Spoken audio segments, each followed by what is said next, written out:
Well, it's time for the 4 threat tier list that I know you've all been waiting for, so let's jump straight into it.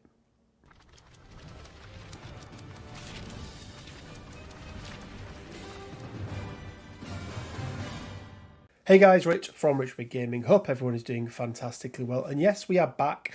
We are on that tier list train. It ain't stopping until we get to these 6+ threat list characters. And joining me to fairly rank every single character completely free from any past trauma that they may have caused you, Quinn, is of course Quinn. How you doing?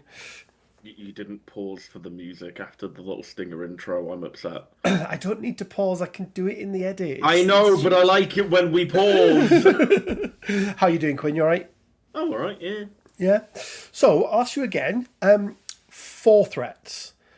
Now, obviously, 2 and 3 threats we spoke about. You know what makes a good 2 and 3 threats in the previous videos. For me, 4 threats are a little bit different. They're getting into that realm of I need you to be able to be independent. I need you to be able to do all the things that you should be able to do. And then if you bring anything extra or become better under a certain leadership or something like that, it should be the cherry on top, not the thing that you need to make that character work. I don't know if you're of a similar opinion, Quinn, or... Yeah, I mean, like, a 4 threat is a big investment, right? Especially if they're an out of affiliation pick, which is typically in these tier lists how something gets into that A or S tier, right? They need to be good outside of where you would normally see them. Yeah, or just exceptionally good, Yeah. inside their own affiliation. Yeah. So what are you looking for then, Quinn, when you're looking at a 4 threat? Obviously, it's very affiliation dependent and even leadership dependent, isn't it? But It is is, is it yeah. a similar thing to the threes where you're looking them to come and do something or fill a gap that you don't necessarily have?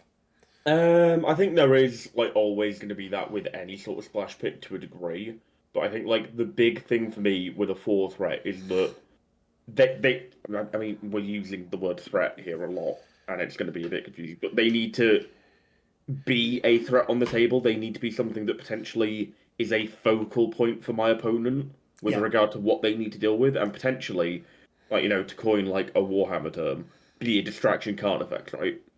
Yeah, exactly that. A 4 threat is not something that, you're going to sit on a back point or something that you're going to, push off to the side and hope that nobody attacks you sort of thing. That, as you say, they tend to be a focal point both for you, but also, as you say, something that your opponent is going to hone in on. Okay, then Quinn. So 41 characters to get through. So nowhere near as many as the 3 threats. But let's jump over to the tier list and starting off with the Ancient One, aka the Ancient One.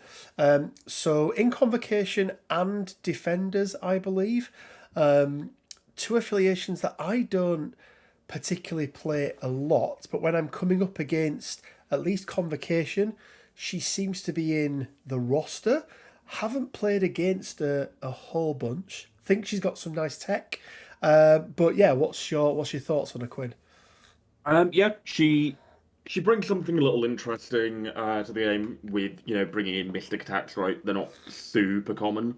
You start seeing them a bit more once you get up to this 4 threat category, but definitely in the categories beneath, like they are a rarity and like a fairly vital commodity against a lot of say the like earlier releases in the game, like your Steves, your Panthers, anything. It just bypasses a lot of tech, right? It does, and it's one of the reasons why Murdoch was such a big bad, wasn't it? Because he was one of the few characters in the game that had that mystic, in fact, builder, not just a mystic attack, but a mystic builder. And you're absolutely right; it gets around, at least in the early days, most of the defensive tech that was out there. And she's got a couple of range twos, a range three. I think she's pretty solid. I think, for me, Quinn, she is a solid in affiliation character, which for me would put her in a B tier. Yeah, I think like a B tier is fair. I think there would have been potential for her to go higher if she didn't suffer from what like quite a few of the convocation wave releases suffer from, which is like a real vulnerability to throws. Yeah. Yeah, that's Like one of the biggest collision problems they damage have, is isn't it? not the Ancient One's friend by any No. means. No, so if you're coming up against the Brotherhood or really anyone that can throw a terrain or indeed characters around, and then it almost forces you into taking Indomitable and Brace for Impact, and then you're losing out on some other potentially good cards because they're almost a must take. So, yeah, absolutely. Black Dwarf. Aka Black Dwarf. We've had some good aliases so far. Definitely struggled in the early days. Had kind of a pseudo revamp. Nothing changed with his card, but everybody around him kind of got worse at pushing him and throwing him Yeah, because like he is they size stopped being 4. able to bully him. Also, I think it would have been really funny if in the the alias bit they put Cull Obsidian. Yeah, that would have been quite nice, wouldn't it? As a little nod, especially as they did Tilda Swinton, Ancient One.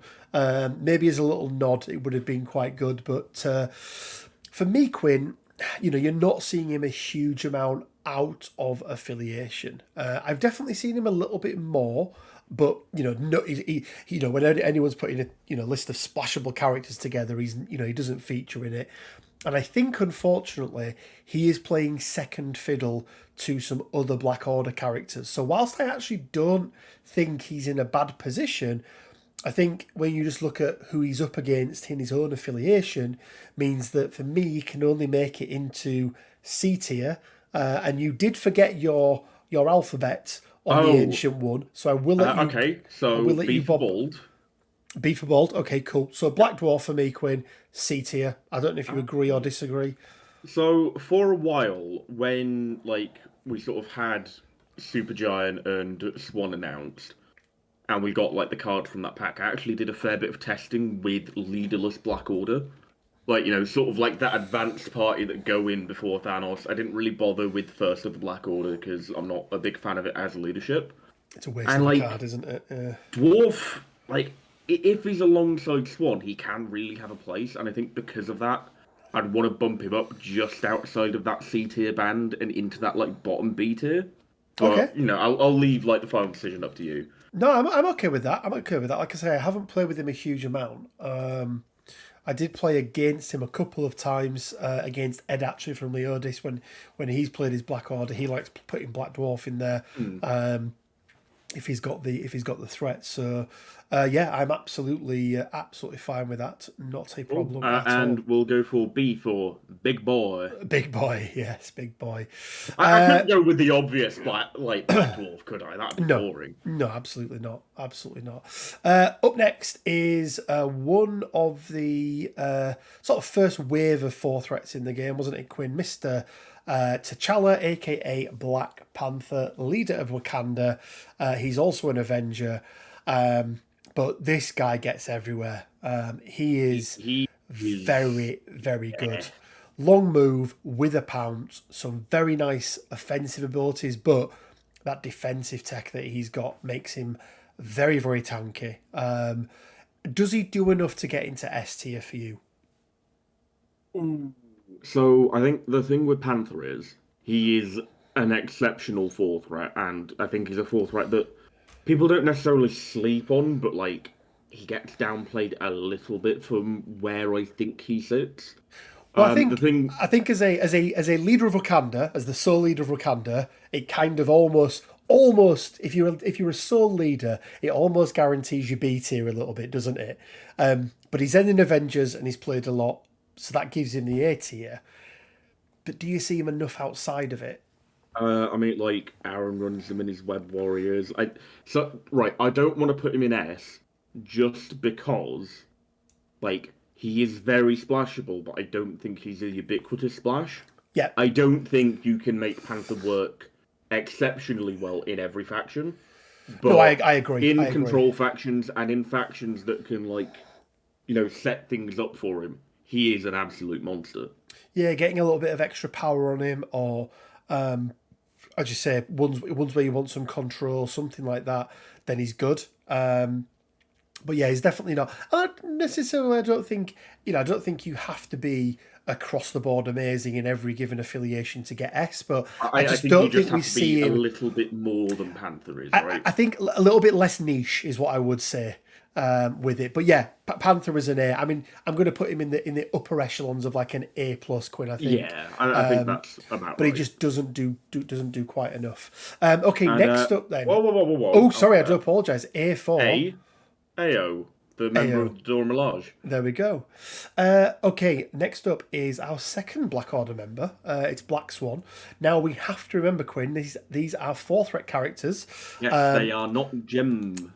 So these do not have gems on. We do have some 3-threats that have got gems on them, making them 4-threat. But this is a power gemless Black Swan, which for me, Quinn, really, really pops her down in the pecking order. I think she really needs that power gem, or that power stone, whatever you want to call it, to really pop off and to be very, very good. So for me, without the gem, I think she does fall down a little bit, and I think she falls down into C tier. I think without the gem, that is probably fair. Yeah. Now I have to try and remember what's a female swan called? Oh, I don't know. It's either a female swan or a male swan. I'm fairly certain their like specific name begins with C, and that's what we're going with. Okay. For the alphabet. One moment. We'll pop it in a post edit. A young swan is a signet, and it's CY. Yes, it is a signet. So there we go. Next up then, Quinn, we have got Blade, aka Eric Brooks, sole leader of the Midnight Suns, a character that I think a lot of people were very, very excited about. Has some really nice, unique kind of interactions. I suppose less unique now with Strucker and others coming out with the Bleed special condition. But he just struggles a little bit. You definitely don't see him outside of Midnight Suns anyway. I think he is absolutely unplayable outside of Suns. Yeah. Because without his leadership, he just almost always has to waste an action every turn just doing a move. Yeah. If he'd had a charged superpower, it'd be incredible, but he doesn't. Yeah. Doesn't. And when he's in Suns, he can be a bit of a liability. He is very, well, I say vulnerable. For a leader that you want to try and protect, he can be quite vulnerable to those energy attacks. Yeah, I mean he's still 3, but he doesn't have any energy defense, does he? As in extra defense, which is the least defended stat out there now. His energy, but I still think he's okay. I think in Midnight Suns, he is. You do need him. He's core to it. You're going to be playing him every time. So for me, he goes into that B tier. See, interestingly for me, I think he's necessary in Suns, but I don't actually believe he's wanted. Oh, if that makes sense. I've played a lot of Suns. You did. Yes. I was all over them when they first came out, and the lessons I learned in Suns were that Blade is not the man he's not the guy who's going to do the job for you, right? That went to Voodoo and Strange, and now with the updates, it's gone to sort of Ghost Rider. I want to put him in sort of that C plus B minus tier. I feel like I'm all right having him stand next to Swan, if I'm honest. I feel like that feels reasonable. Oh, I mean, it's breaking my own rule of if they're the sole leader, but maybe that shouldn't be a rule because I think if you're a sole leader and it's fairly apparent that the moment another leader comes out, you're probably going to be put on the back burner. That maybe is the situation where you get shoved down a little bit. Yeah, you're probably not in a good position. That's fair enough. On to the first of what seems like an endless list of captains, Quinn. It is Captain Marvel. Oh, sorry, can we have an alphabet, please? Oh, yes. Oh, C for Castle Dracula. for Castle Dracula. I feel, Quinn, like there may have been a couple of minutes there of you scraping the barrel for Castle Dracula. I think that the video will show that either you haven't edited that out or that it didn't exist at all. Up next, then, the first of what seems like a endless line of captains under the fourth threat character. Aren't there like 3 of them? Yeah, there's 3. Yeah. Captain Marvel. Finite line. Captain Marvel, aka Carol Danvers. She's one of the characters who's had an errata. She definitely went up in standing. She was already pretty good. She got better. That binary form now only being 4 power Quinn really helped her a lot, didn't it? Being able to turn that on earlier. She does a lot. She's a firm favourite in a couple of particular crisis cards, namely Demons Downtown, because she's immune to incinerate. Immune to incinerate. You see her a little bit out of affiliation, but I don't think it's enough that really, really sort of pushes it. You wouldn't say that she's a splash character like some of the other ones. Yeah, I mean, like, as someone who's played a lot of Avengers and a decent chunk of A-Force, she's like a really decent like workhorse in her affiliations, especially Avengers making that binary cost 3. Yeah. It can be really huge. I do think that like there are some affiliations that can do good for her, like, anything that can give out power. Yeah, but I mean, Brotherhood she synergizes pretty well with. The thing I have with whenever someone mentions Brotherhood for power gen is that when are you ever taking splash picks in Brotherhood? Oh, I don't know. It's very rare. You know me, I like a vision in there, but that's maybe old Brotherhood. So Quinn, for me, she is not quite T'Challa level in Avengers. No, I think she's solid workhorse in affiliation. Solid B for binary form. There we go. That was a lot quicker than the Blade one, or it was the exact same time. Depends on whether the edit happened or did not happen because it didn't exist. Story. Captain America Steve Rogers up next. The first original leader of the Avengers, obviously alongside 2 others now. So, could potentially fall into D if he's the worst of them. I don't think he's going to. Look, he is very, very good at what he does, both with his leadership and with his defensive capabilities. You know what I've heard, Rich? Go on. I've heard that he can do this all day. I don't believe it. I don't believe it. But first of all, you do not see Steve Captain America is not played out of affiliation. He is not a splash character. He is an exceptional character in affiliation. He does a very good job as leader, but that means that he's confined to B. Really. Yeah, I think he has to be. I think he is at the he's as high up that ladder as he can go without getting to the next. But that next one is just out of reach for him. Yeah, and obviously it's B for Bucky's best bud. Bucky's best bud.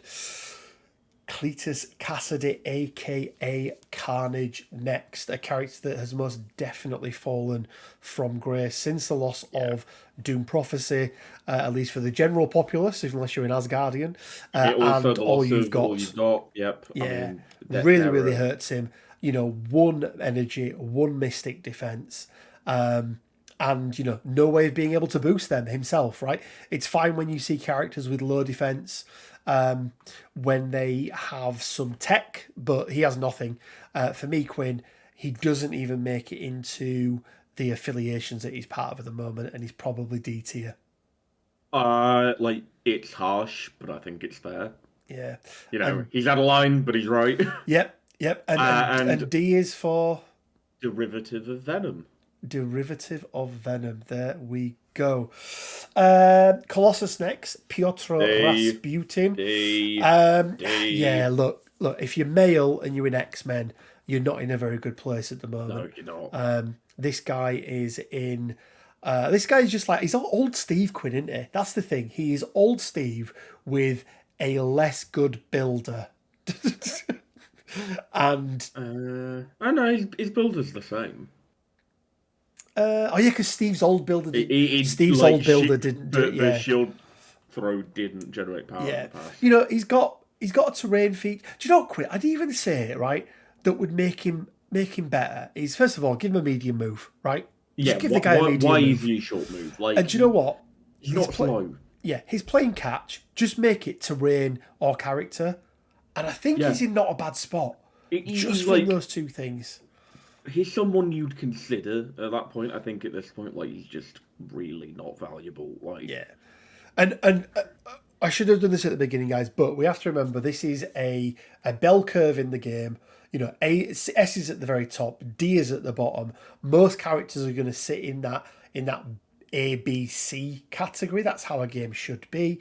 All of these characters are playable. These are just our opinions. But right now, yeah, Colossus Quinn is for me D tier. So D is for. that's Vidania. I'm reusing the one from the Brilliant. stream we did, but There we go. Okay, another character, Quinn, that I think is going to be slightly lower down than what people may have expected. However, missing out on a gem really does hurt this guy. It's Corvus Glaive, aka Corvus Glaive. Do you know what, Quinn? I'm going to go as far to say that he may be the character in the game that drops the furthest when not having the reality gem. No. The reality gem specifically. Yes. Not just gems in general. No. Well, because if it's gems in general, Thanos is the one that drops. Actually, the most. Yeah, that's a fair point. Yeah, Thanos is. He is. So he obviously can take the reality and the time gem, but we're not including that for this because it is just the 4-threat version of the character. He can still dish out some damage, but just not getting that extra power and not getting those failures just really hurt his damage output. Not being able to do a Glaive's Edge round 2 unless you've been hit. Like, yeah, because the typical play with Corvus, if you're not playing him in Black Order, is that like he does 2 move actions round 1, right? Situates himself in a place where he's in a target-rich environment. The next turn starts. He does a Glaive's Edge strike on someone. Does like 7 successes or something. Yeah. Because the reality gem is silly. Just goes on a murder spree, yeah. Yeah, builds that power up and then goes on a murder spree and then, like, Proximo durdles about after so you don't lose prior. Like, I think when he's a 4-threat, like, he's like probably of, you know, average toughness for a 4-threat with 3s across the board and 3s across the board with I wish they'd just standardized them, but yeah, Glaive of Immortality. Basically it's invulnerable. It's invincible, invulnerable, whichever one it is anyway. So what do we think? Does he do enough to get into B or does he drop down to C? I think he sits in C for Corvus. Yeah, I think he's not in a good space without that gem. New kid on the block, Quinn. The boy. This guy, Crimson Dynamo, aka Dmitry Bukharin. We've got a lot of love for a bit of Crimson, haven't we? He is like, you know, if you were going to make a Mark 42 version of Iron Man, this is a little bit what you'd kind of want it to look like, isn't it? If there was a 4-threat version of him. I don't know which one Mark 42 is. It's like it's the sort of not bleeding edge, but like, yeah, the good one that he makes. The good one, right. Sort of very synonymous, like red and gold one that he has. They're all red and gold, practically. Anyway, Crimson Dynamo Quinn. He does so much. He does so much. That builder is amazing. Beam 4 builder that gives out shock. Homing rockets is not to be sniffed at. The fact that he can just give himself a power round 1 is really nice. 2 power even. Propulsion thrusters to get himself into position if he's pushed out of or doesn't want to waste an action on a move, or getting himself into a very nice beam position where he's guaranteed to get that power back. And the fact that he reduces damage by 1 and can make people re-roll their dice, which is not a bad thing. He does a lot of things. He's somewhat similar to the character we'll get onto later, that being Vision. But Dynamo is a very strong defensive piece. Yeah. Like, not only because of his own defenses, 4-3-4 with a reduction, but also that disruption field, he's like potentially stopping triggers on your opponent's attacks. He's obviously probably preventing damage. He's protecting allies and himself, and then you've got the shock on his beam on top of it, which just lowers the offensive output of your opponent when you get it off. Yeah. Like, he's a very solid piece, and I think he's, considering his only affiliation is Winter Guard, he's a character you're going to see splashed a lot, even though he is like the leader of the Guard. Oh, 100%, 100%. I think this guy is a medium move away from being S tier Quinn, but I think that slowness does hurt him ever so slightly. I think he solidly lands in A tier. Yeah, it makes up for it with those propulsion thrusters, but he really does struggle sometimes. But I mean, A for above Stark. Above Stark. Cyclops, Scott Summers next. The blue leader of the X-Men. We placed Storm, I think, in A or B. I think in the last video. We definitely didn't put her in A. I think it was B tier. She's in a really good. I think she scraped her way into B from C. She's in a really good position at the moment. However, Cyclops, on the other hand, I think he had like a sub 30, like 35% win rate on Longshanks. One of the lowest played characters in the game. There's a reason for that. He just doesn't do enough. His leadership is lacking. Field leader, okay. Field leaders are brilliant. It's ability, in all fairness. It's really good, but again, he struggles with that power generation to even get 3 power to be able to then let them advance. I mean, he's got relatively average power gen. He's got a range 4 builder. It's 5 dice. Sure, it's damage dealt. It'd be nice if it was just like guaranteed 1. But what I think I know where you want to put him. I don't think he's D tier. Okay, right. See, that's not. I did think you wanted to put him in D. No. I think I was gonna fight for him to go into C. No. I think he is C tier at the moment. Again, Quinn, he's a couple of little tweaks. Yeah. He's a digit moved here and there to be really good, right? And that next errata comes round. Well, fingers crossed. I did hear, Quinn, that these new character packs, they said that they're going to have the new style cards in, which is interesting. Which character packs? The new bundles. Oh, the affiliation packs. They're going to have the sideways cards. So that means that they're going to get the sideways cards, but they're not going to get the errata. So who knows? Well, we do know that AMG are mutantists. Anyway, sorry, and Cyclops was for... C was for? Cyclopean. Oh dear. Ballerina of Hell's Kitchen. Daredevil, a.k.a. Matt Murdock. The first version. Part of me wants to put him in B just so I can do the alphabet as Ballerina of Hell's Kitchen, but we both know where he's going. Yeah, he's not in a good space. This man is a medium move away from being a 3-threat. Oh God, yes. Legitimately, you make him a medium move, and he's like a legit 3-threat. But as he is now, first of all, why doesn't he have stealth? I don't know. I mean, he's got radar sense, so Also, why doesn't I get that he's got the counting blanks, and it makes sense if he was a 3-threat and he had that 3 defense, that'd be fine. But when Panther's a 4-threat as well. And Panther has 4 defense counting blanks physical. And Daredevil is known for being a brawler. Oh no, Quinn, I completely agree. He's just not in a good place. And D is for Daredevil. Dead. Honestly, I think actually D tier entirely should be for Daredevil. Just Daredevil, every character in there. I feel like, Daredevil is the original D tier character in the game now. I think he probably maybe Crossbones. Maybe Crossbones. Bone Boy got pulled up.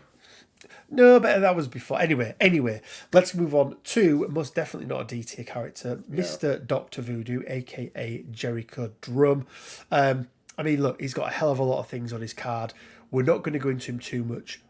You used to see him everywhere, Quinn. You do not as much. He's definitely become less ubiquitous. I think people have worked out how to deal with him. I also think people have worked out how to play with him. I think people were very quick to throw out Brother Daniel and then find themselves Getting their asses absolutely handed to them. But he goes to 4-4-6. Realistically, this guy's 4-4-6 defenses, right?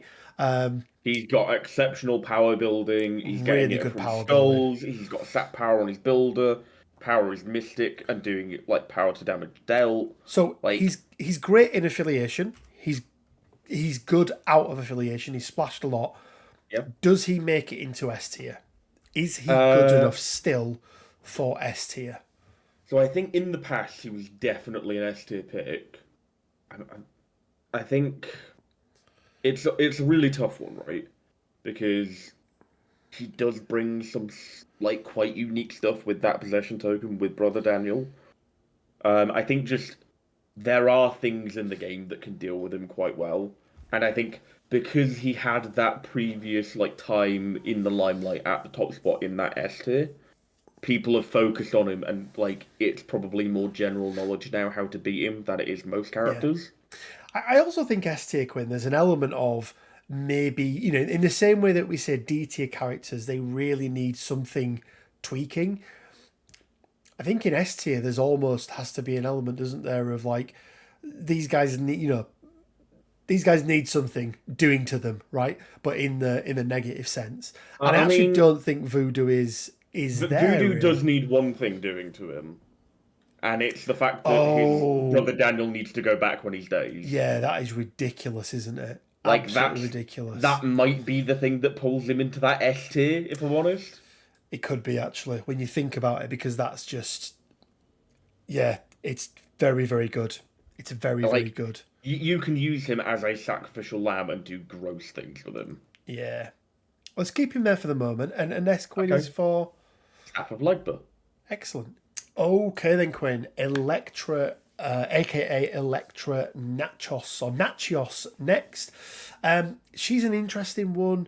She really struggles with power generation, doesn't she? And that's one of her biggest problems. We have to remember she does come hand in hand with the ninjas. She's part of Criminal Syndicate. However, you don't really see her in Criminal Syndicate whatsoever. She's almost become a bit of a one-trick pony for Convocation, hasn't she? To some extent.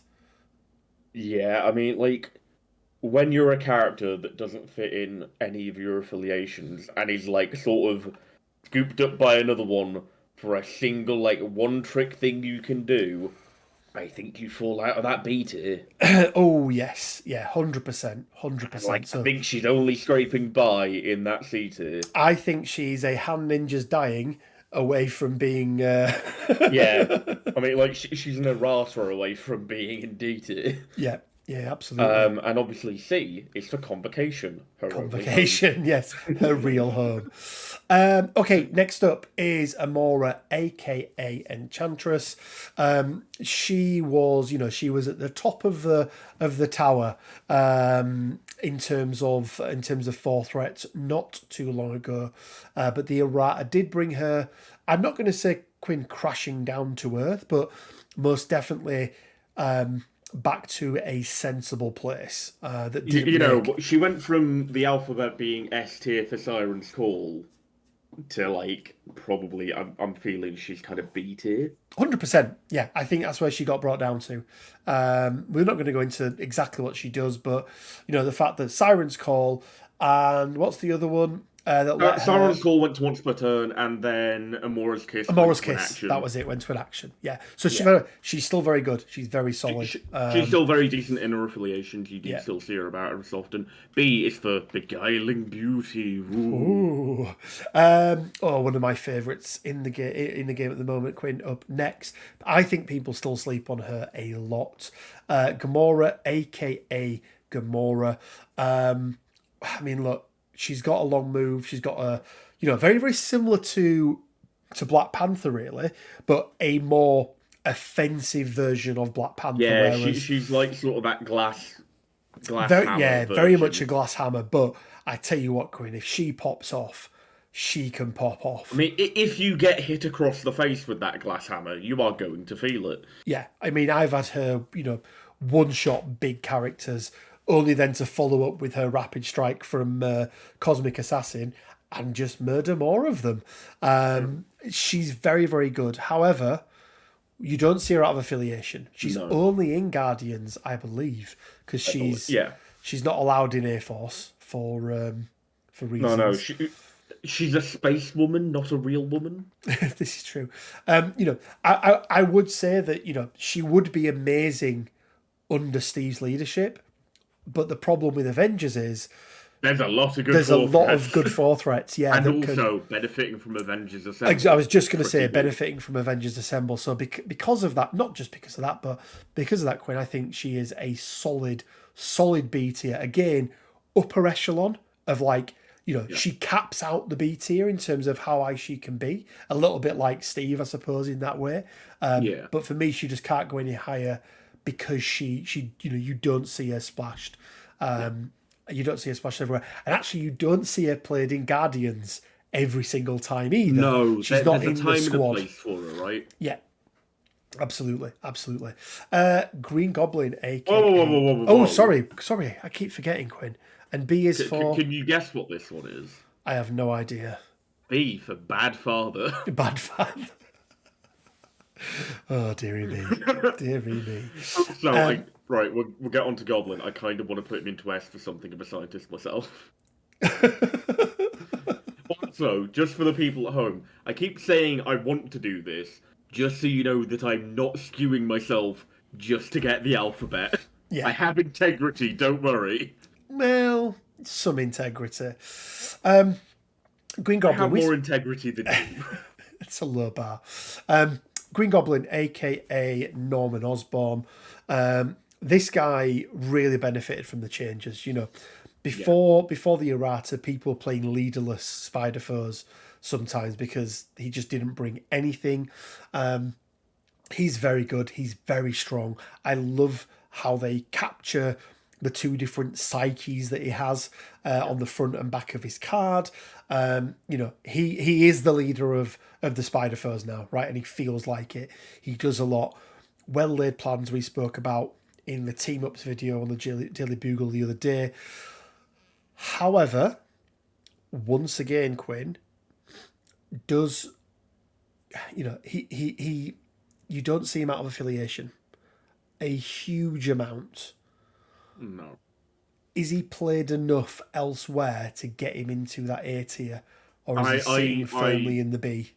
I personally don't think he goes anywhere near A tier. Goblin does a job in affiliation. The main one is bringing his leadership. He'll check out a few bombs here and there. Because of the wild triggers, it's a little bit RNG as to how effective he's going to be in a given game.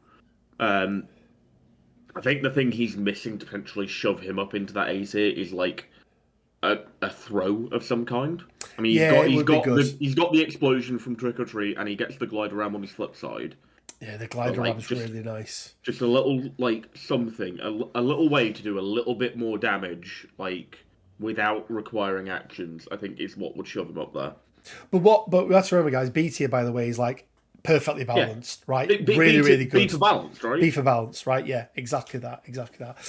Hela, Queen of Hell, aka Hela. She's got some unique things going on in the game. She's Asgardian and Cabal, I want to say, Quinn. Definitely don't see her in Cabal. Really don't see her in Guardians. But then I look at her card and I go, she's not a bad character. Falls across the board for defense, is not to be sniffed at on a 4 threat. She's got a range 2 builder. She's got that 2 cost claim soul. That's a range 4 6 dice, which is not bad. Mystic attack, and then Reign of Hell with an explosive on a wild is pretty good. It's just that it seems like everywhere she turns, there's somebody just slightly better or slightly more efficient at what she wants to do. And I think her whole thing of the Goddess of Death just doesn't really do look quite much. meshed, does it? Like, yeah, Like it's back in the day when there are a lot fewer releases. Like I used to run her in my 17 Threat Cabal team that was like Red Skull, Modok, Killmonger, Hela, because she had that like relatively affordable claim soul attack. yeah, I think like nowadays, I like Hela to me, and I think like we sort of see an example of this in the Hell to Pay kit, right? Hela to me feels like a character that suffers from having missed out on the grunt design. yeah, yeah. Do you know what? Like You're probably not you far. you probably like if she'd been like let's say they put like I don't know Sif in the Loki box or like some other character, right? Yeah, If and they held if Hela off. came out right now, if she was like the next release that was coming out, she would have grunts and she'd have like the zombie Asgardians, right? Yeah, yeah. Like it feels like a like it's both a missed opportunity and an opportunity that didn't exist at the time she was created. So It was like far it's too early, wasn't it? yeah, Far too early. I actually, I don't think she's bad. I just think she turned, as I say, every corner she turns, there's somebody else there. she's So not bad. She's just overshadowed, and I think that is yeah, where like C tier like fits. I think that's fair, unless she's Cyclops and you're just shit. Well, yeah. C for claimed souls. See for claimed souls, absolutely. Quinn, up next, one of my favourite four threats in the game. He was one of the two crutches that held my unaffiliated roster together. It is, of course, Najidaka, aka Killmonger. And look, if you old school MCP, if you want some murdering, this guy's your guy, right? Just really nice. First of all, really nice builder, right? It's unusual to see an energy builder on a character like this. Because he isn't, of the mystic or anything like that, or not mystic, but he's not an enhanced superhuman, is he? Where they tend to be the energy sort of things. But with that Pierce, it's really good. He's got a charge. Special forces is a bit, okay, whatever. It'll come in clutch every now and then. But then that focused on the kill that allows him to add 2 dice if he's following up, and then those kill count tokens that are just infinite potentially. I really, really like him, but I am a little bit biased. However, I think in his given affiliations, which I think are Crimson, Cabal, and Wakanda, I don't think he's anywhere else, is he, Quinn? I don't believe he's anywhere else now. Yeah, I think he's pretty solid. So, and look, I get that I'm a little bit biased, but for me, I think he's a solid B, potentially A character. So I think he gets pushed into the A tier because of Usurp the Throne. Good. See, I didn't want to be the one to say it because everyone will tell me. I knew that you were like, setting up the bait. Everyone will tell me that I'm, I'm biased. But yeah, no, I think with Usurp the Throne, which obviously comes stapled to him. Like, getting VPs from anything other than a crisis is a very rare commodity in the game, and I think you have to respect that with Killmonger. He can win a game mid-turn. Or mid-round, is it? Whatever it is. Round, right? But yes. Mid-round. I mean, you can also do it in the middle of a turn. Mid-turn as well. Yeah, mid-turn as well. So yeah, I just think he's very, very good. And again, getting an extra power onto it, putting him into affiliations that can give him that extra 1 power round 1 is very, very good. Really, really good. Wilson Fisk, aka the Kingpin, next, or just Kingpin in this version. Another character that had an errata. He's got the the sort of portrait style card. Not too many differences really. Yeah, he got toned down a little bit, right? Yeah, it he wasn't did. anything major. He did. And like, I think we already know where he's gonna go. I mean, he's just B tier. Like, he is an exceptional leader. He might even be better than Steve in that capacity, right? Yeah. But once again, the constraints of these tier lists are that, like, you don't even see you very rarely see Kingpin in his 2 other affiliations, and the only reason you would is if you're doing a dual affiliation with Crimson. Yeah. Right. Yeah, he is, again. He's pushing the boundaries of what a a B tier can be, but most of that is, I think a lot of what makes him good is his leadership, and not necessarily anymore him as a character. I think him as a character is solid, but as you say, you look at some of the other leaders in the game, like Crimson Dynamo, like Black Panther, like Captain Wilson, Sam Wilson, for example, and they're not only a very good leader, in their own right, they shine above other characters in and out of affiliation Yeah, to be I taken think over. I think Kingpin's thing is that he is probably the leader in the game that synergizes most with their own leadership, if that Yeah, makes sense. yeah, which is fair. Yeah, because he's got a lot of he's He's got got a lot of display, defensive tech. He can defensive like tech, move people displacement. around. He's got Yeah, he's what like Crimson want. yeah, yeah. He's also size 3 when Thor's only size 4, but size 2 even. But there we go. Okay, Quinn. Again, without a gem of any sorts. Loki, God of Mischief, aka Loki Laufeyson. I'll let you go on with this one, Quinn, because I know there's a little special place in your heart for Loki, isn't there? Yeah, there is. What makes him so good? And why is he A tier? Is it God of Mischief? Is that the name of his aura? Yes. Yeah. God of Mischief is stupid good. Like, when you think of how good a day unlike any other Steve's leadership is, right? Like, how much, it brings online for so many characters. Think of how debilitating it is to do the reverse to someone, Yeah. right? God of Mischief, like, it's something that you need to remember and stay on top of because, like, there will be situations where you miss it throughout games. Like, that's an inevitability, right? If you keep on top of it, it can be absolutely backbreaking. But not only does he have God of Mischief, but he's all... I don't know if you know this, Rich, but Loki's a god? Is he a god? Yeah, he screams it quite often, or at least he does when I'm playing him. He does, yeah. And I think the timing of I Am a God, especially on the defense, just makes it even better, doesn't it? So for those of you that don't know, because of the wording of I Am a God, it says before rolling, right? Which means that because when you're defending, the attacker rolls their dice first, and then the defender rolls their dice. I know most people do it simultaneously. Loki gets to choose whether he wants to pay for I Am a God before rolling his dice, but after seeing his opponent's dice. He doesn't see the result of their crits or anything, or any of their rerolls, but he gets just that little bit more information than most characters do. He does. And, like, it and can really, really change things. And if it's a whiff, then, yeah. Or even sometimes, Quinn, if you look at it and go, I can't even defend it.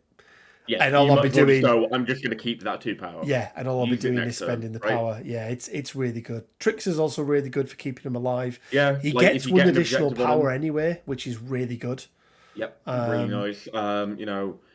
He's got a good mystic defense. He's got something that isn't mentioned very often is that he's got an attack of every type, and I think he's one of only 2 characters in the game, the other being Malekith. Yes.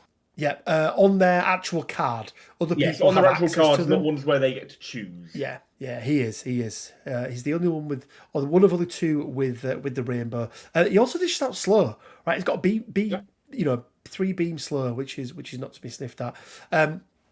You see him elsewhere.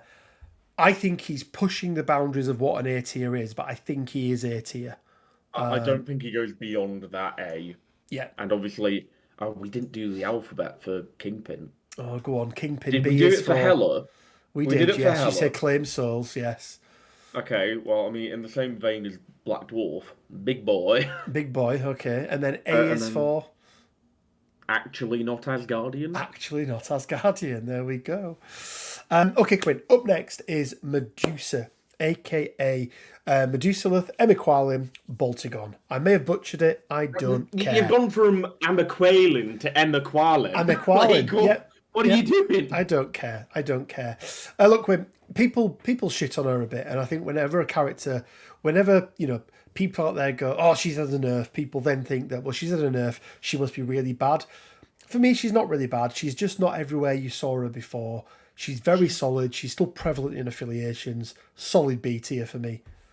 Yeah, I mean, like, in some ways, I actually, kind of like the change a little bit, because I believe previously she needed to do damage to get the push. Oh, but it was bullshittery. Like, it was utter bullshittery. So, but she needed damage to get the push. Now she just needs a wild. She may have done. Yeah. There's potentially better odds to get that push, and it might just transition her a little bit more towards the control end of the spectrum. And yeah, I'm okay with that. The flurry stuff was a little bit obscene. It was daft. Yeah, it was really daft. So yeah, B for Boltagon's wife. Well, she's just Boltagon. She's Black Bolt's wife. Say his name. Blackagar Boltagon. There we go. Dumbest name in comics. Oh, I don't know. Benjamin Poindexter. Benjamin Poindexter is the next one, but I don't think he's quite as bad as the man called Black Bolt. Called Blackagar Boltagon. Indeed. Mr. Sinister, aka Nathaniel Essex, up next. And another character that I did actually toy with in my unaffiliated list, Quinn. I really like him, but I think there is a bit of a red herring with Mr. Nathaniel Essex.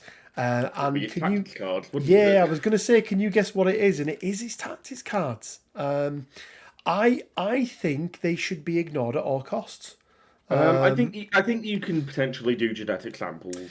If you've got a couple of healing factor characters, maybe healing factor, or someone who gets extra power for friendly damage, like Sin, like a Sin or something like that. There's a new character that does it as well. Yes, I can't remember who, but yes, yeah. Look, I mean, but I think those tokens are much better used for his own personal damage mitigation. Giving out root or the damage mitigation, right? The damage mitigation can be because it's not to a minimum of 1. It's huge. It can if your opponent needs that 1 point of damage to go through to get the power to do their big play or whatever, shutting that down completely with that molecular regeneration. Is it molecular regeneration? Yeah. No, it is. Yeah. It can be so strong. It can be. He's also another character that has a bow, so such fun little playthings, which is very nice. I do play him in Cabal quite a bit. I sort of swap. It's sort of in my list of rotating 4-threat characters for Cabal. But I think people do play him elsewhere as well. But I don't think you class him as a splash character. But for me, he's very solid, B tier character. I think he does a good job. He's good out on a flank by himself because he can mitigate some of that damage. I think he is underappreciated for what he is. He's that solid B tier character. Yeah, absolutely. Okay, Nicholas. Oh, go on. B is for badass tassel cape thing. Badass tassel cape thing. Excellent. And that's actually the traditional Latin term for Mr. Sinister's cape there.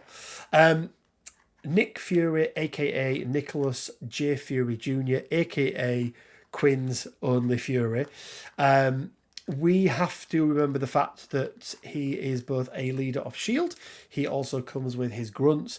He has a plethora of tactics cards that he brings. Most of them work best in affiliation, but especially the regen one, is it Eye in the Sky, is kind of almost a crutch that S.H.I.E.L.D. are sitting on at the moment in a way to shut down. You mean the one that refreshes? Refresh, sorry, yeah.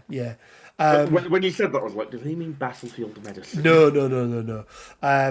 But I really like him. I think he is very good. I think you do see him played out of affiliation a little bit. I think there was a little bit of panic when he first came out with regard to reposition, right? There was, yes, yeah. And now that crisis isn't in the game anymore, so Yeah, yeah, they panic solved that. averted. Yeah, they solved that. But even Quinn, outside of that, and even if you remove, even if you only look at it since that card has gone, still a 63% win rate on Longshanks. He's a very solid leader, and his leadership is great. Yeah. Like, I think the thing with Nick is that he's not particularly flashy, right? No, he's not. He's definitely not. Yeah, he's definitely not. I really like him though.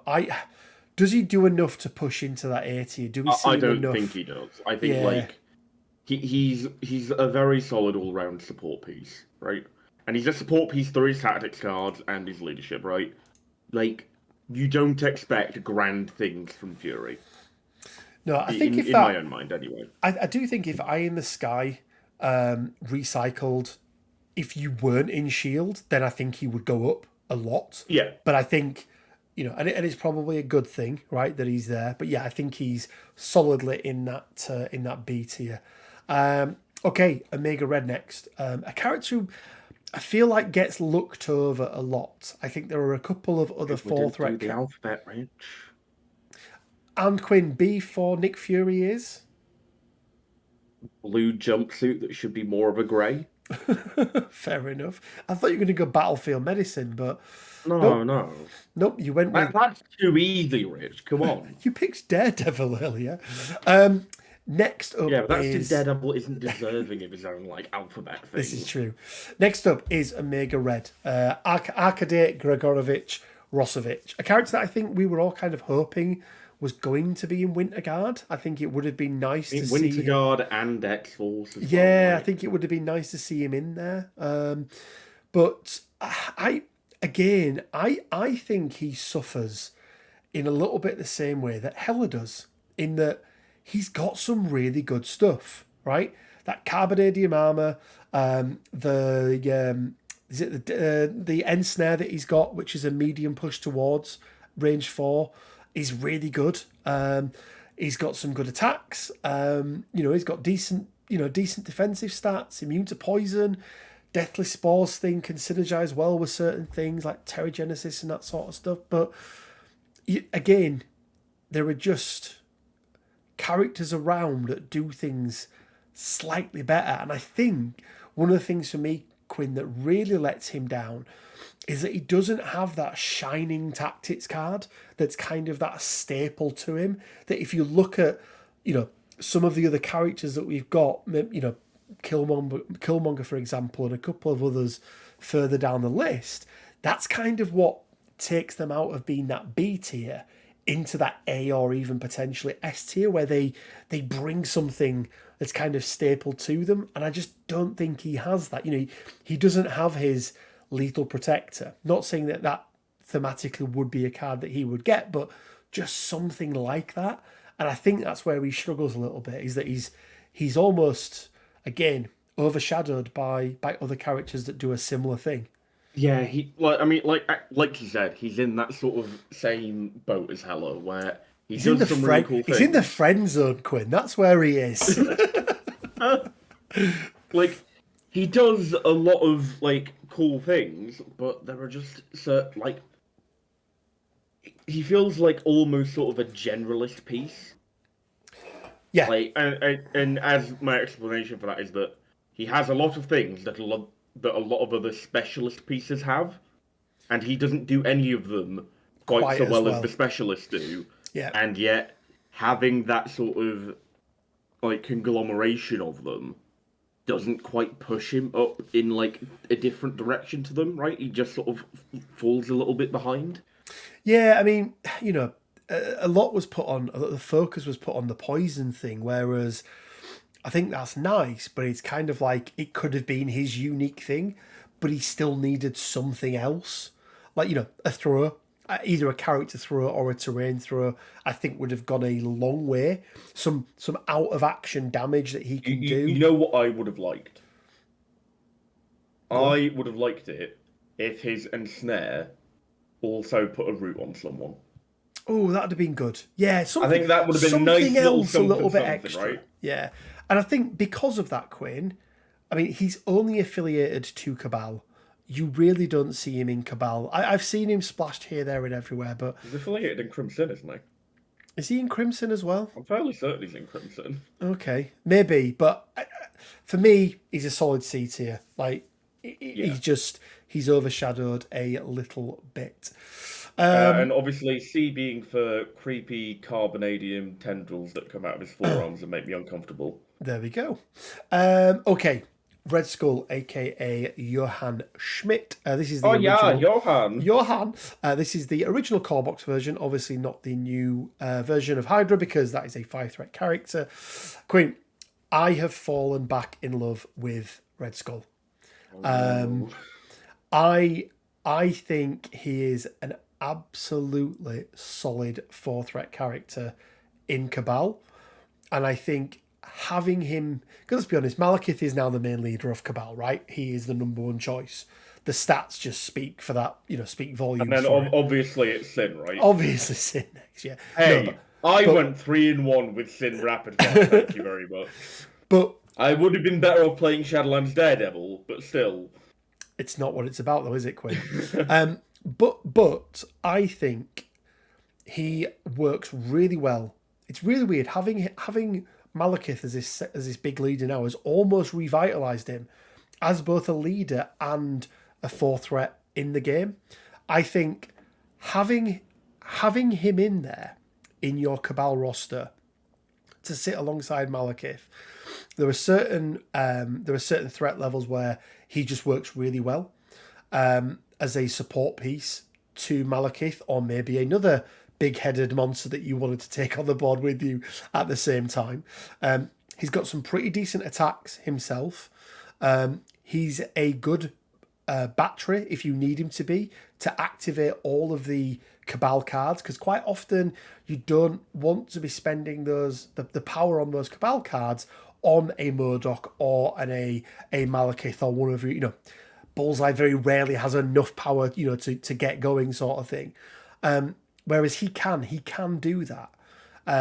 So I think he's a great sport piece. I also think he can be a bit of a gotcha for your opponents.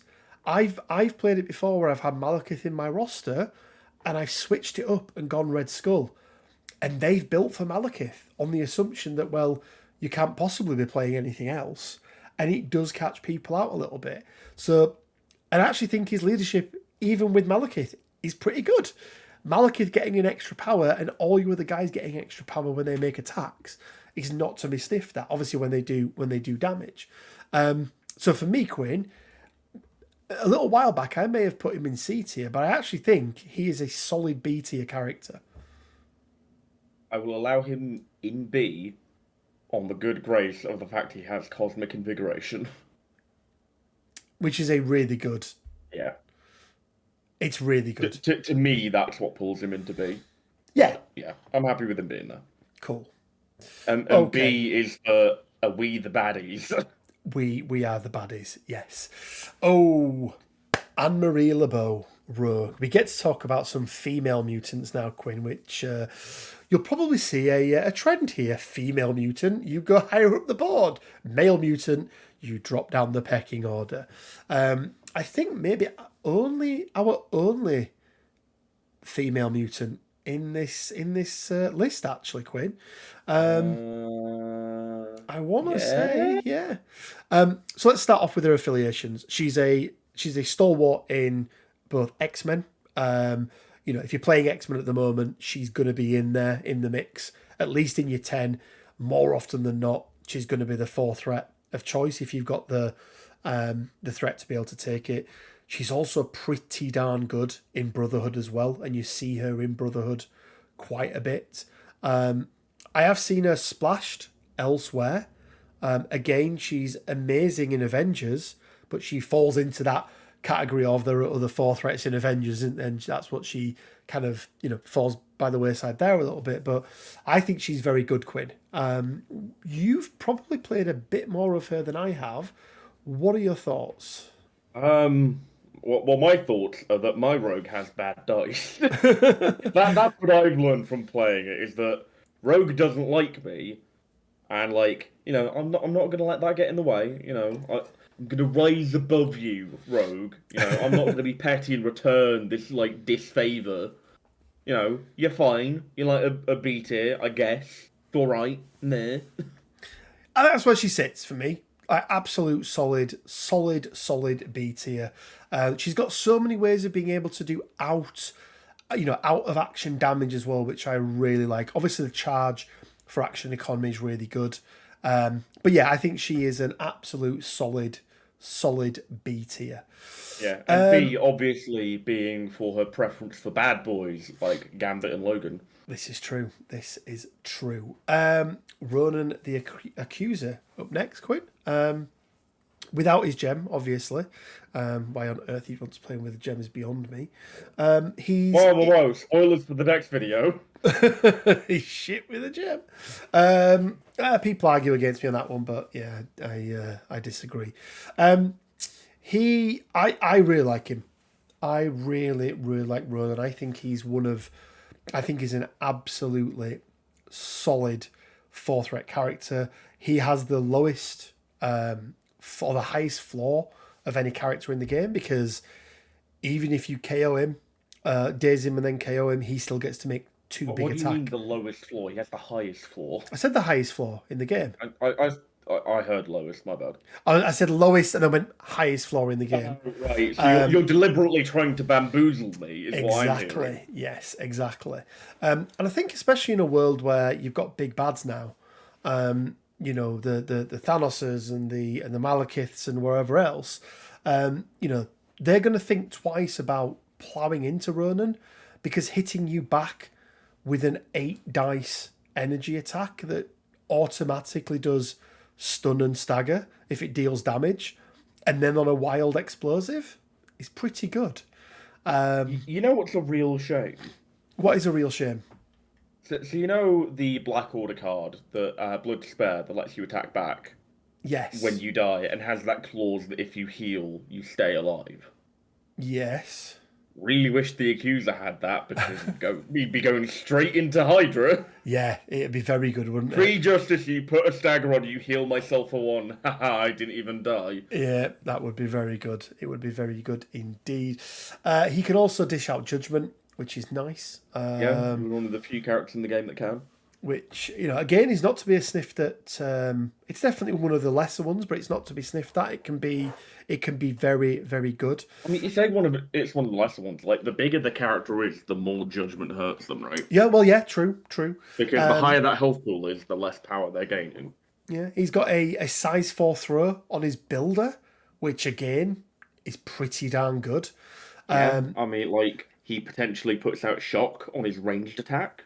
Well, and a size 4 push as well on that ranged attack, which is nice. I would have liked Universal Weapon to be a flat 1 power. I think that would be nice. Very nice. I think it's a difficult one, whether that like pushes them a bit too far or not. I think you'd have to drop it to 4 dice, 4 strength. But I really like Ronan. I think he's very, very good. I would like to see him played. I'd like to see him in more places. I think people sleep on him a lot. For me, he's a solid B tier, Quinn. I'm happy putting him B. Like, I do enjoy Ronan. Like, I don't know. Like, I think, as you said, like, if that Universal Weapon had a flat builder attached to it, it'd be so good. Yeah. And B is obviously for blue. Blue, yes. Victor Creed, aka Sabretooth, up next. And, right, Sabretooth Quinn was... Here we go. absolutely paramount to my unaffiliated roster, right? He did absolute work. He is amazing at what he does. The problem is that in all of his affiliations, there are better choices than him, or he just doesn't synergize, right? So he doesn't get played in affiliation. He also doesn't get played out of affiliation. But I still think he's a very, very good character. When I removed the sort of boundaries that were leaderships and affiliation and everything else, he was a character I could use because I didn't have to worry about it. But I think the problem is that for most people, that is part of the game. And he's a little bit overshadowed. I want him to be better. He's not. I think he's definitely not D tier, but I think he's a solid C tier character. I think he's probably C plus, and he'd probably make it into B if he just had like 4 physical defense. Yeah, I agree. Just like that little nudge that would tip him forward into that B tier. Yeah, or maybe maybe a defensive tech or something like that, right? Within range 2 or something. But yeah, I agree. I mean, if he had fit into that B, it would have been B for birthday, by the way. What is C for? Creed. Of course. Right, Sentinel Mark IVs. Unique in that they are the only character in the entire game at the moment, Quinn, that you can take 2 of the same aliases with in your squad, aren't they? Yeah. Until AMG finally take me up on my idea and do Bleeding Edge Iron Man with an Iron Man affiliation and ignore the Tony Stark alias. There we go. So, Sentinel Mark IV. They're the new boys in town. I've managed to get a couple of games in. I believe you've also managed to get a couple of games in as well, Quinn. Against them, yes. Okay. Obviously, in affiliation, they are going to be there, right? That's just they're the backbone of the Sentinels affiliation, right? That's what they are. But do you think we can see them elsewhere? Because I think there's a place for them in a couple of different affiliations. There's definitely a place for them in Crimson. Criminal Syndicate is the one. They that I are was just thinking big of. blocks of. I mean, I was going to say meat. I guess metal that just sit there. They're immune to most control in the game. They're size 5s. There's not a lot of things that throw them. They're just bricks, right? Yeah. So, where would you place them? I put them in maybe a high B. Yeah. Yeah. I think the problem with Sentinels is at the moment, Quinn, is that we can safely put them in a B, knowing that they're going to be the core backbone of their affiliation. Yeah. What we don't yet know is, are people going to come up with some weird and wonderful other places to put them? And I think, are they going to end up with like some crazy tactics cards as well, right? And that's the other thing that we don't know yet. Because I think with a good tactics card, they could quite easily go up to an A tier. I don't think an S. I don't think they're anywhere near an S, but I think could quite easily go up to an A tier if they had some good tactics cards. They're going into B for boring. Because they are boring. Very boring. They're a little bit vanilla, aren't they? They're just dull. Someone who's not dull, Quinn. Matt Murdock. But Rich, I hear you cry. We've already had the Ballerina of Hell's Kitchen. Well, fortunately, rather than making Daredevil any better, they just decided to release a better version. So Shadowland Daredevil, aka Matt Murdock, the second leader of Criminal Syndicate, synergizes so well. And when I say synergizes, but he's the yin to Kingpin's yang, isn't he? That all of the questions that Kingpin can't answer, he can. Or is he the yang to Kingpin's yin? I don't know. Whichever way around it is. I think yang is the more aggressive one of the two, isn't it? Maybe. But look, he's very good as a character himself. I really like him. I think he's very, very good. You know, he loses that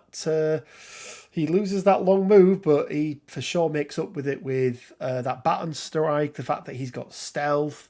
Baton snare, physical defense. For physical defense. He's got a really good leadership. And guess what, Corinne? Grunts. Brings in hand ninjas. Yeah, I was just going to say. Does he do enough to get out of B tier, is the question. I think he's sort of in the same vein as his compatriot Kingpin. Like, he's good. He's not out of affiliation good, in my mind. Yeah, I think that's fair enough. I honestly don't see him really played out of affiliation much. In fact, I'm going to say at all. I don't think I've seen him played. And typically when he is being played, he's being played as a leader, isn't he? Yeah. Or he's being played as like a potential versatile strategy target, right? Yeah. Oh dear, Quinn. Put him in D. I already know what the alphabet is. D for... Dead Uncle. Dead... I got you with that one, didn't I? That was good. Well, there we go. So the issue, my issue is, Quinn, is that there is a 3-threat version that's better. That's I mean, like, both in and out of affiliation. right, there are two things that would make him fine, right? Give him an extra stamina on both sides, because he's a 4 threat, and give him 4 physical. Yeah. This is early. This is early days of AMG, isn't it? And you can really tell with the character design. I think they probably thought that rerolls were going to be worth a lot more than what they are, or that it would really make up for not having what he should have in terms of stamina I think and the issue and that they defense. probably ran into is that because he's a core box character and he's meant to be that introduction to the game, if you do give him like the changes that I suggested, he probably does end up being too tanky for like your beginner player to deal with. Yeah. But equally, he's fucking Spider-Man. Yeah, probably. I think we spoke about it before, Not didn't we? Spider-Man, thank you very much. The most recognisable superhero in the world, arguably. But yeah. It's either him or Batman, right? Yeah. It's between them two, definitely. And Batman's not in this game. Star-Lord with a gem, Quinn. With a silly gem. So this is the first of our. Is it the first? It is the first of 2 characters who we did in the 3-threat, but Star-Lord with a gem. And for me, Quinn, this is a toss-up between C and D, and I think it might be D tier. If I'm being brutally honest, it's D. Like, I think like. Because this is the first time we're interacting with gems in this sort of series of tier lists, I'll go on my usual little diatribe about them. Mm-hmm.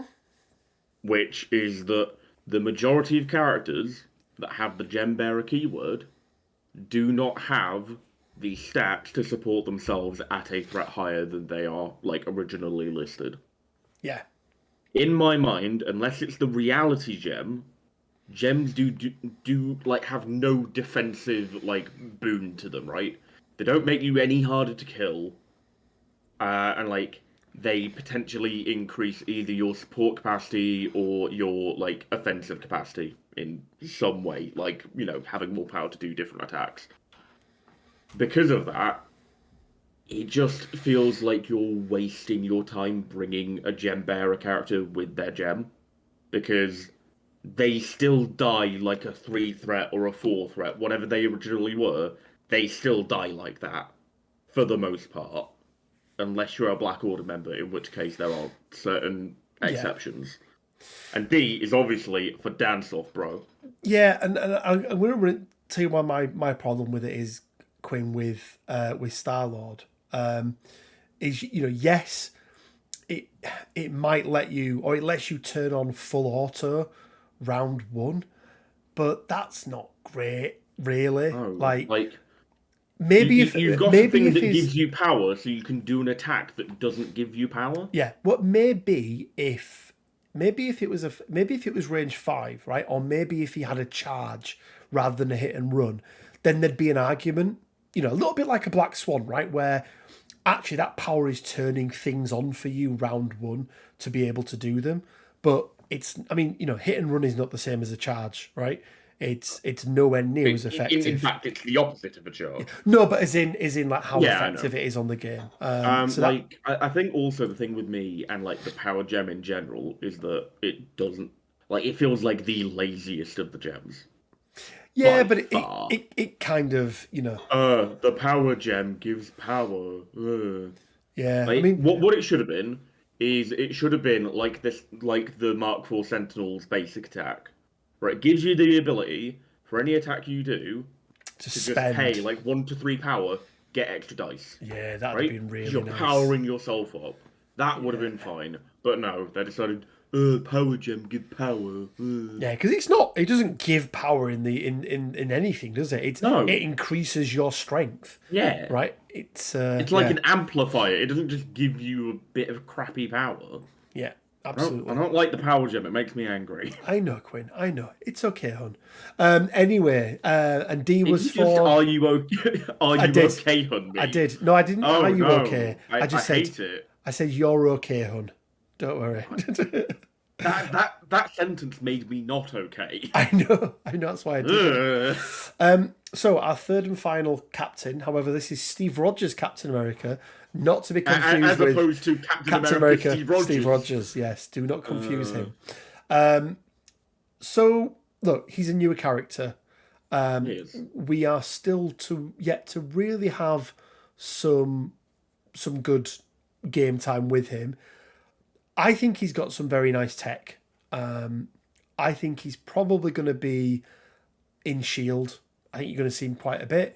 I don't think you're going to see him outside of affiliation, really.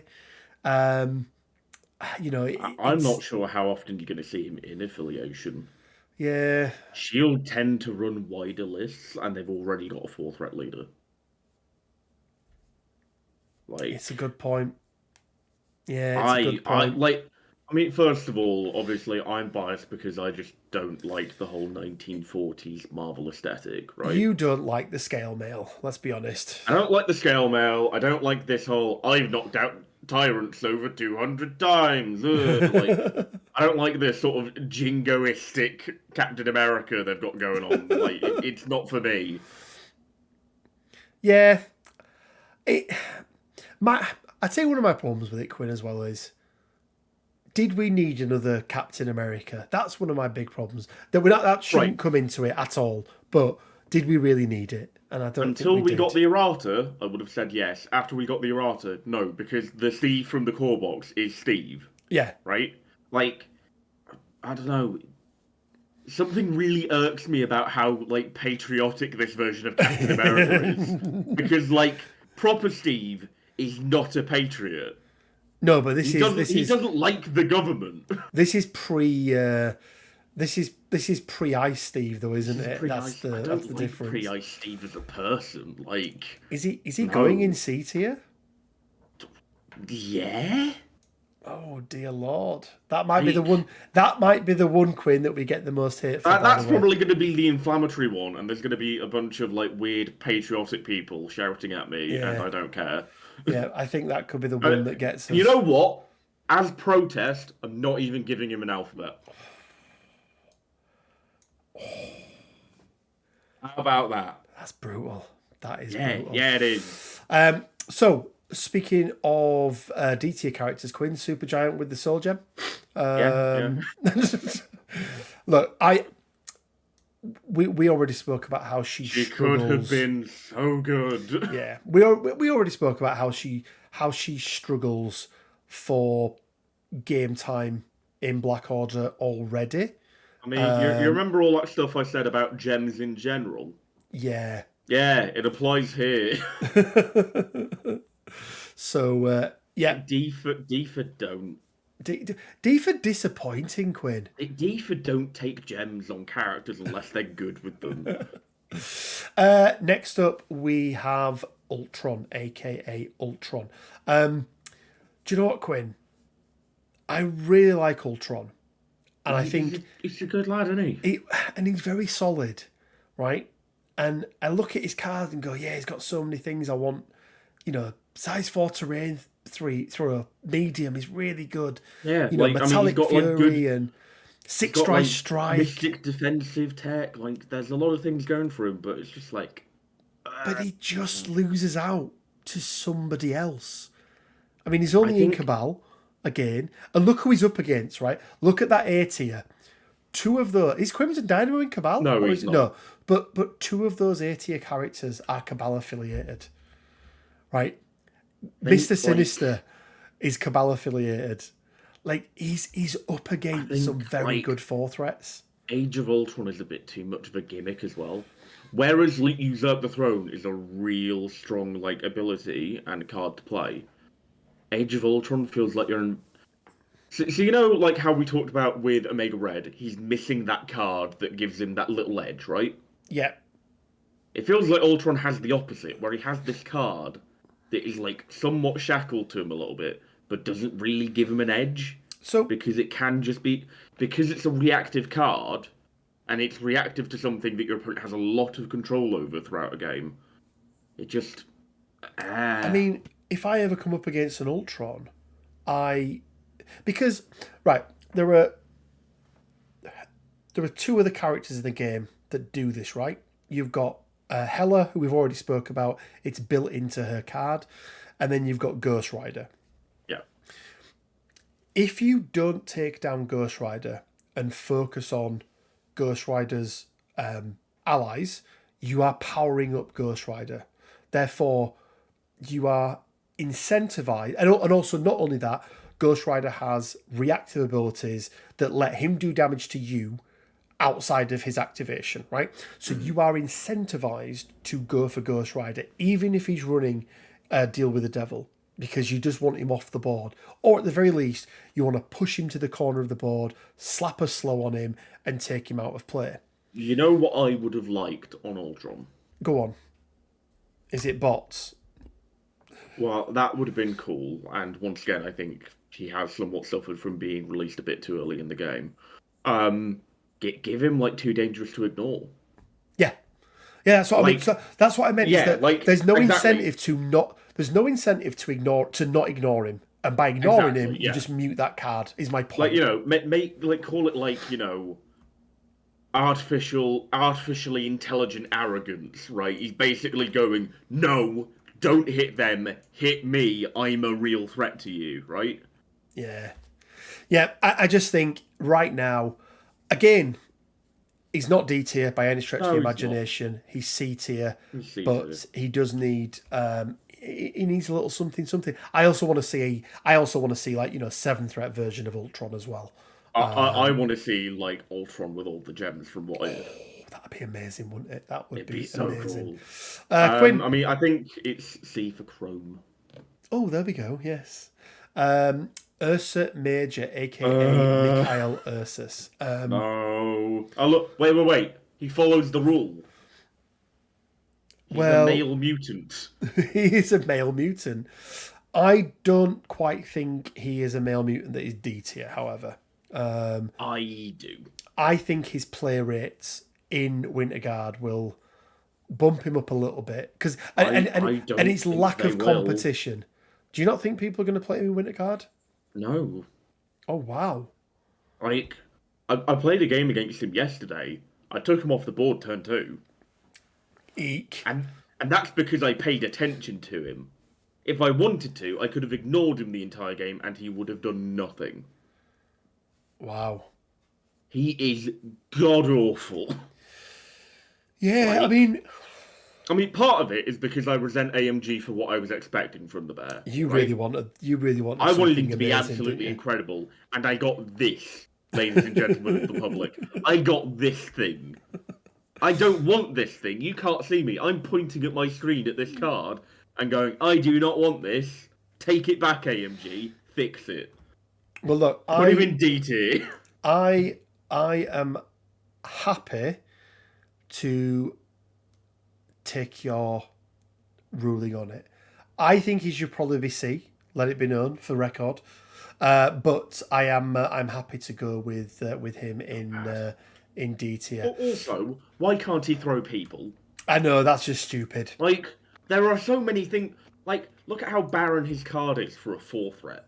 I know, Quinn. Quinn. It makes me angry. Quinn, it's okay, hun. Fuck you. D for drown your fucking sorrows.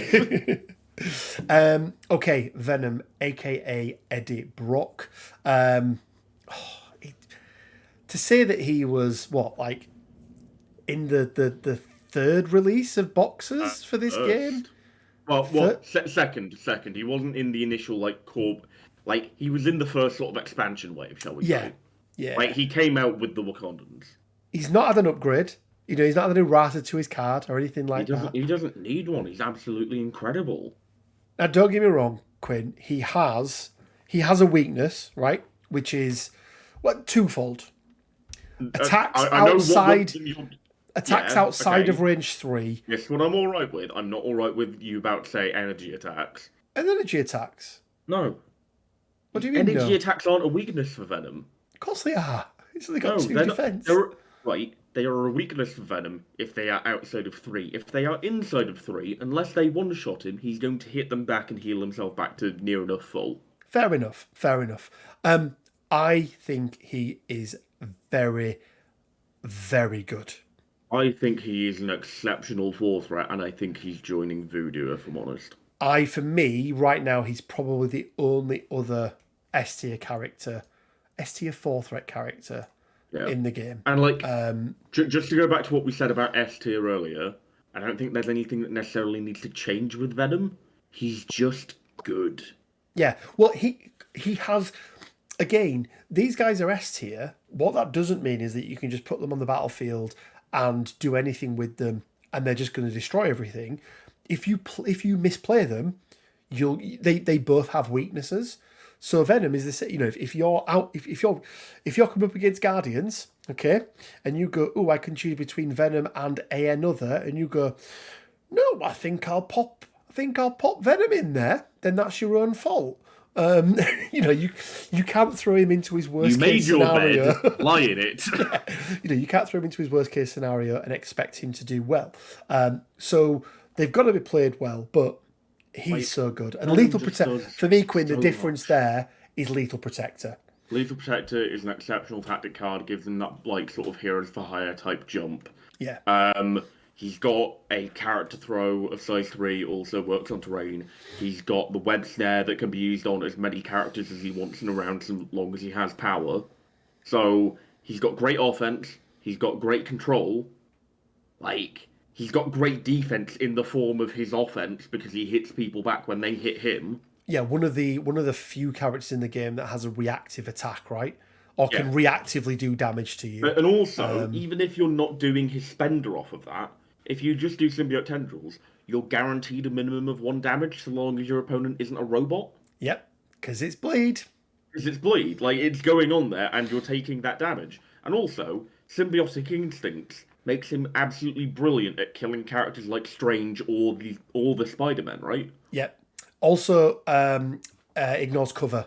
Completely ignores cover for every single attack that he makes. Yep. Because cover is a dice modification.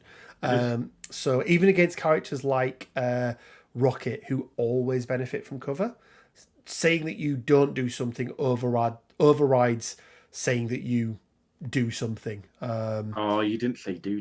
Do. So yeah, he's brilliant. He's very, very good.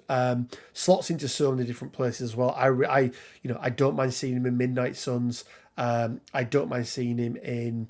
I don't mind seeing him Cabal still, Quinn. He's obviously good in Web Warriors. He's great in his own affiliation. He's got a place in Hydra, I think. Yep, agree. He's got a place in Shield. That aggressive is really nice for him. Yes, especially if someone's attacking out of 3 and he aggressives in and then hits them. I think it's Vincent Vincent Kirchhoff. I think did a video talked around Venom in Shield, and it really opened my. And then I played him, and it really opened my eyes to it. Yeah, he's very good. So yeah, S tier, I think he's amazing. Okay, second to last, but by no means least, because the last is least. Vision, aka Victor Shade. So Quinn, he's just really good, isn't he? He's going at it. He's just really good. The only thing I would want from Vision is just one more way to spend power. Just one. Okay, well, we'll make phasing cost of power. Rather than rapid phase. They're both... I know what you mean, though, because he's very good at power generation. Very good at power generation, and, like, especially if you're playing him in Affiliation and Avengers, character like Trajectory costs 1. Yeah, I wouldn't mind seeing Synthesoid Avenger being a power more, but a damage, a Dynamo. I think that would be really nice. But yeah, look, he's just very, very solid. You see him in and out of Affiliation. Whenever I'm looking at a 4 threat splash, he's always in the mix, Quinn, for consideration. Might not always make it, but he's definitely in the mix. And yeah, he's just very, very good. Speaking of very, very good characters, Wolverine's D. We've banged this drum a few. I think we've shat on Wolverine enough, haven't we? We've banged this drum too many times, Quinn. Let's not go into it too much. But yeah, he just needs. I'm really looking forward to the new versions of Logan and Sabretooth. Yeah, I'm a bit concerned about like new characters being stuck behind $100 paywall, but we'll see. Yeah, well, yeah, and you know what? I agree. I do agree. Like, I think if they do end up with different cards, Which they have said that they're new unique characters, like if they're any good, I'll be using the Wolverine and Sabretooth models I've already bought and paid money for, and I'll just print out the cards. Or get a nice 3D printed Logan. Yeah, exactly. Well, my views on that have changed, and maybe we'll cover it off in a video in the future. But yeah, it's getting.